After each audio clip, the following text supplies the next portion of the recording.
Hey everyone, it's Ted, the Buffalo Beauty Boy, and today I wanted to kind of get back into the habit of recording and making videos by doing one of my favorite things and sharing that with you.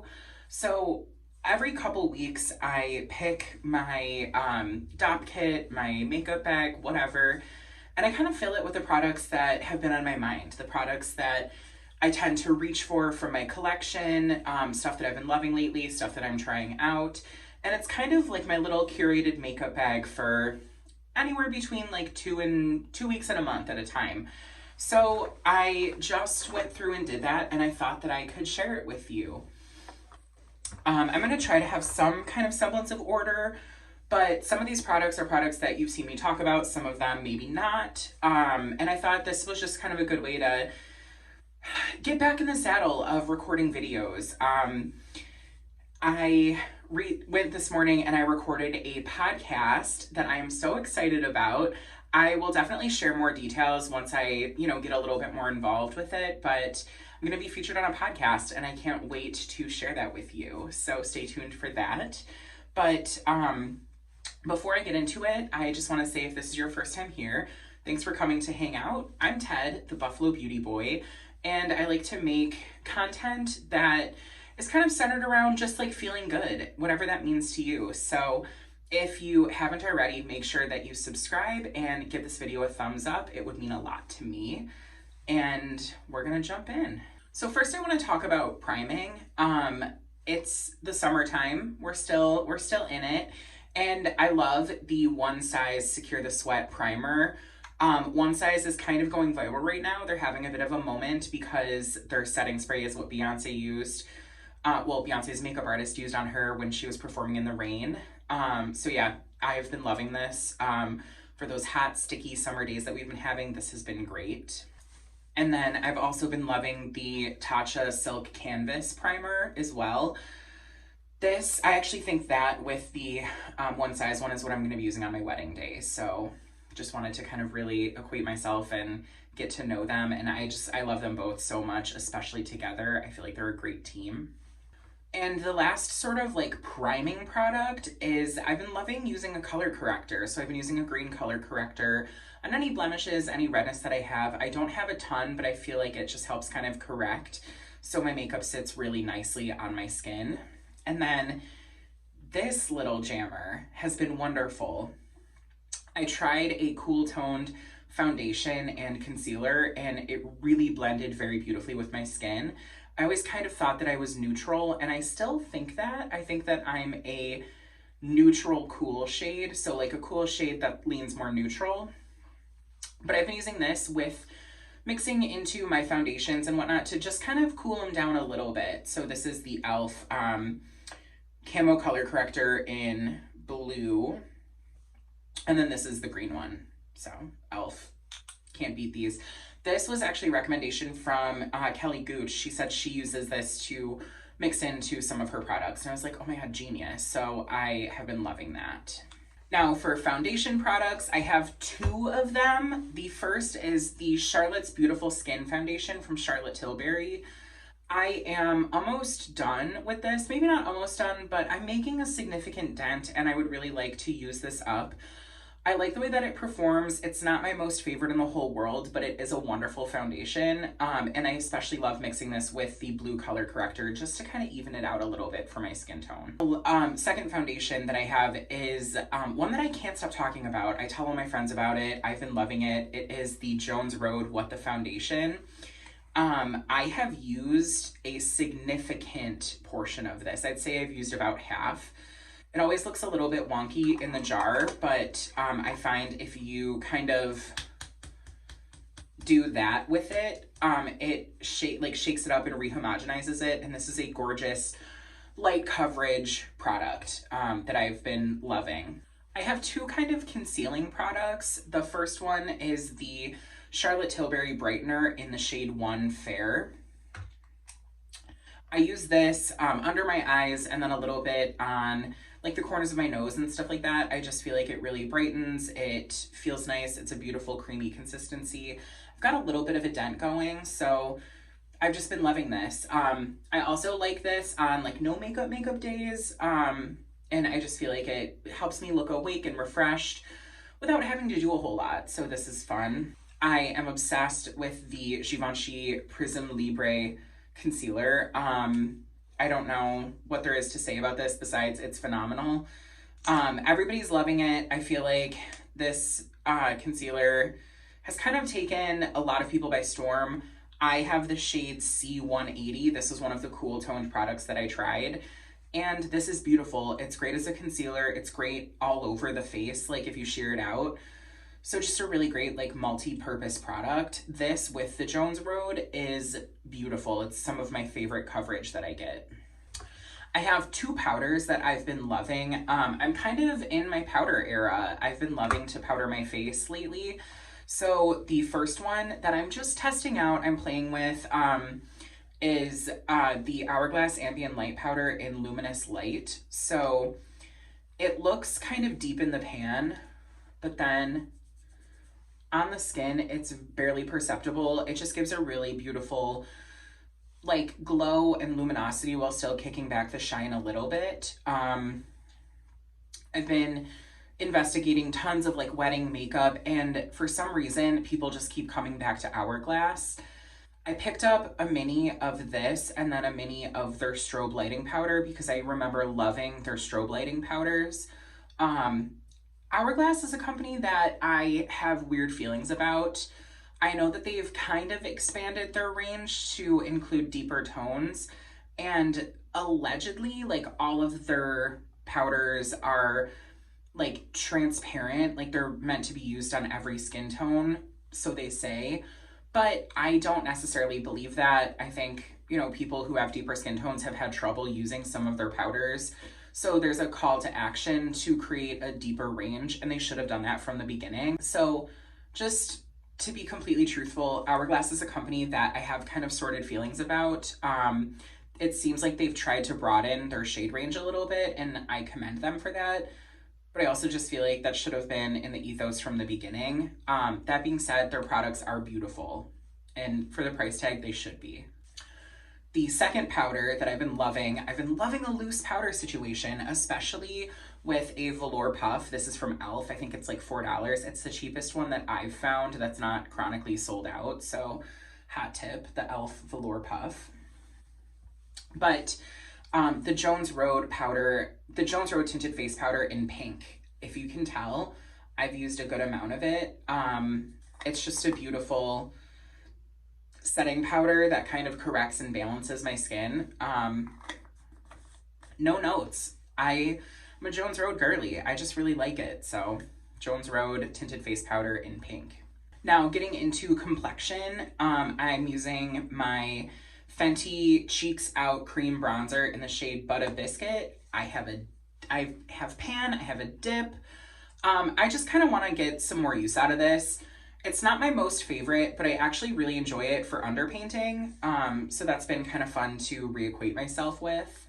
And then the powder bronzer that I kind of like to have on deck is the Charlotte Tilbury Airbrush Bronzer. Yeah, I have the shade 2 medium, and this is one that I just feel like it's a workhorse. I feel really neutral about it. It's a great bronzer. There's other ones out there that are not as expensive. However, you do get essentially double the product in there. I think the vessel is beautiful. The product is beautiful. Just a good one to have all around. It is a little bit on the warm side, but I don't necessarily mind that. Now getting to what's probably my favorite category, blush. I have the Glossier Cloud Paint in the shade Dusk. I'm really just trying to work through this. I think now we're at a place where there's so many beautiful cream and liquid blushes that this kind of lost its sparkle for me a little bit.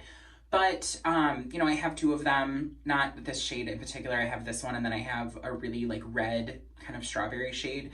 So I'm just trying to work through this. I like it. It's a great product. I don't think I'm obsessed with it. I certainly don't revere it the way that I once did, but it is a really great product. So I have this in there.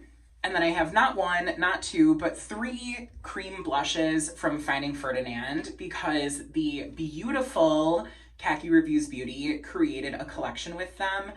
So these are on deck. I'm using them. I'm loving them. she created 3 beige, like, you know, more kind of neutral shades, and then 3 coral shades. The neutrals were entirely up my alley. So I have the shade Latte, which I believe is the medium shade. And then I have the shade Olay, or sorry, I have the shade Macchiato, which was the deep shade. And I just love them. These products are so, so, so beautiful. If you're interested, I would love to do like a full video on them. Fighting Ferdinand is really cool and Khaki is incredible, so I'm loving supporting her with these products. So these are from her beige side, and then I have one of the coral sides, and it's the shade Paloma, which is this beautiful, like bright, kind of preppy pop of coral that is so elegant in a way that only Khaki could create. So I'm loving these. I do have one powder blush, and that is the Laura Mercier Color Infusion Blush in the shade Fresco. It's a brown with some shimmer, and this is stunning. It's such a great shade. I hit pan on my beloved Mocha Havana Shimmer from Lancome, and I wanted to kind of compare this. They're definitely different, but I am having a ton of fun with this. For brows, nothing too special. I have the ABH Brow Wiz in the shade Soft Brown. This is great. I love the like actual component of like the packaging itself. I like that the caps are interchangeable. Everything works well. It's a brow pencil. Do with that what you will. I don't think it's entirely worth like the price point for the performance, but the design is beautiful. Sometimes when there are these like dual capped ends, you have to be precious about like this cap goes on this side and this cap goes on this side, and if you mix the two, you can like dent your pencil and waste product. The caps are interchangeable, and I appreciate that. But does that make it worth the price point? I don't think so. And then Glossier Boy Brow in the shade Blonde. This is a staple. I've used tons of them, typically in the shade Brown. I think they reformulated, if I remember right, they reformulated when they went to Sephora to make everything like vegan or clean or like whatever they wanted to fit in like the Sephora parameters. And I do feel like Boy Brow suffered for that. For some reason, it just feels a little bit different, but I'm hesitant to completely write it off because this is the shade Blonde and I've only ever used the shade Brown before. So I don't know if it's just my tastes are changing or if they have reformulated, but you know, Boy Brow, classic. We know her, we love her. I have 2 highlight products. One, I've talked about a little bit. I'm not sure if it was on here or on Instagram. And then the other one is new to me, but it's a formula that I've tried and loved. So the one that I have talked about a little bit is the Chanel Sculpting Stick. It's in the shade Sculpting.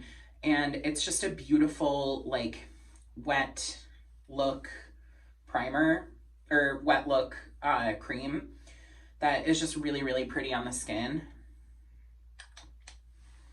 And then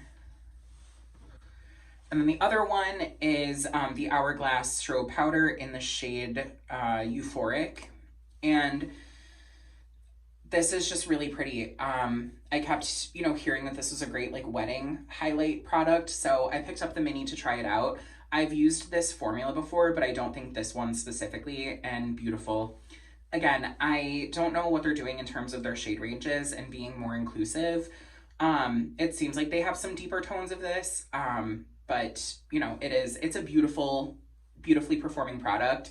The way that I feel about Hourglass is their products are beautiful, but they had better be considering their price point. I'm working through some Urban Decay eyeshadow primer potion. This was sent to me in PR. It's fine, it works. I think this is a type of product that's like hard to get excited about because it's just so utilitarian for me. But I am using this and it is a good product. I don't have any complaints. And then I have a single shadow from Ritual Defeat. It is their Ash and Ember Eye Soot in the Sigil, S-I-G-I-L. I say Sigil, but I'm not sure. And when I first got this, I didn't love it. I feel like it is super close to my skin tone, like my eyelids, but it's a great base for a bit of a shimmer. So this has been a ton of fun to reintroduce. And then I did pull out an old palette. I'm trying to reacquaint myself with my palettes because I've been such a quad or single shadow person for the last like year or so. But this is the Charlotte Tilbury Starry Eyes to Hypnotize palette. I don't think this is available anymore, but honestly, such a unique shade story, I thought. When I first got it, I can't say I didn't love it because I did love it at first sight. I mean, you can tell there's some good use in there, but I think if this launched now, it would do way better than I think it did when it was launched. I feel like this is such a trending story with like the cool and the greeny khaki tones mixed with that warm and neutral shade. But yeah, Charlotte Tilbury, we love her. Such a beautiful, beautiful palette that I just want to get a little bit more use out of. And lastly, a lip combo that I'm obsessed with. One of the products is brand new and the other one is brand new to me. So, you know, that's just kind of what I'm working with. But the first one is this liner. It's the Makeup Forever Artist Color Pencil in the shade Wherever Walnut. I feel like I hear people talk about Endless Cocoa a lot. And then I've also heard people talk about Anywhere Caffeine. Both of those are extremely, extremely cool toned, where this has a little bit of warmth to it. It's almost like a rosy brown. And I feel like it mimics my natural lip line really well. So this has been great. I love the formula of this, and this shade is perfect for me. And last but certainly not least, the lip gloss that I can't stop wearing since it launched like a week ago is the Finding Ferdinand Summer Abroad lip gloss that Khaki created. It is a like shimmery, goldy, silvery shimmer lip gloss that smells like limoncello.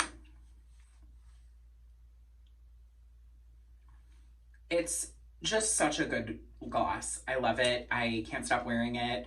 And the scent is gorgeous. So Khaki did amazing on that. So I know that this is kind of an atypical format video, but I just wanted to kind of show you the little like curated collection of products that I have been loving lately and intend to get some really good use out of over the next couple weeks. In the comments down below, why don't you let me know the products that you cannot stop reaching for, the ones that you're like, oh, I need to put on a lip and this is what I'm grabbing. I would love to chat with you about that. And if you made it this far, I hope that you're having a great day. I hope that you're taking care of yourself. And most importantly, I hope you remember that you're made of gold. Until next time.